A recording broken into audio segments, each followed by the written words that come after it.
over the weekend. You mentioned earlier that you're a composer and a musician. Can you just explain to us again the difference, man? Because do you, in order to create new music, do you, I don't know, does the compose does the do you need to compose the sound first, or do you freestyle it first, or just yeah? Can you just explain to me the process behind that? The difference between composing and actually just playing? Okay, so composition. All right, so there's many ways of composing music. Some people use it in approach it in a very academic way.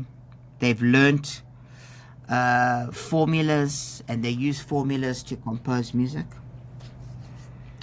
Others have learnt orchestration, so they know orchestration is fantastic to know that if you put a flute on the top and you put a bass clarinet there, you get a certain tone, a certain Yeah, sound. yeah, And a lot of composers sit at the piano and they play one note and they play another note and they try and hear where the composition needs to go from there.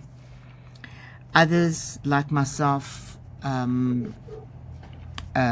maybe practicing and improvising at home. I sit and I'm practicing something, and then I go into some improvisation, which turns out to develop into a composition. So a composition can come from an improvisation. Um, if you don't sit down and do it, you're not going to come up with something. sure, sure, Also, a lot of times, composers will hear something like you can dream a composition. You wake up in the middle of the night and you sing it on your phone so that you don't forget it. So sure, a lot of compositions have come to me.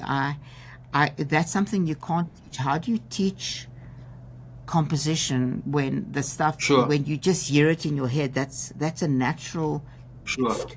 All right. Now, composition for me sure. is a little bit higher art than the performance because